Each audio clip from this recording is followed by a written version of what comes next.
Welcome to Penrose Learning, where we make understanding easy. In this video, I will explain how to fix sync in your Ford Fusion. First, try restarting your phone. This simple step often resolves many minor connectivity issues.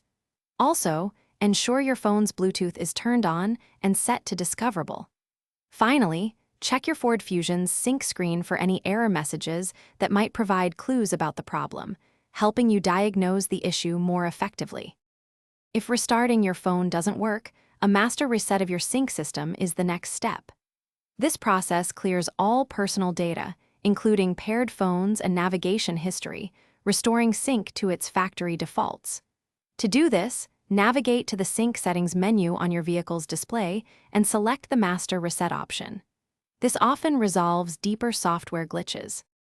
After performing a master reset, you'll need to reconnect your phone.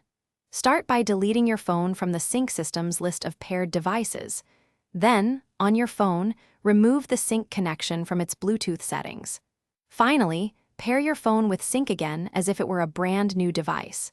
This fresh connection often resolves persistent pairing issues. If the problem persists, checking for sync software updates is crucial. Visit the Ford owner's website to see if there are any available updates for your specific Fusion model. These updates can often be installed using a USB drive directly in your vehicle. If all these steps fail, it's best to contact a Ford dealership for professional assistance, as they can diagnose more complex issues. Thanks for watching. If this was helpful, leave a like and consider subscribing. See you next time.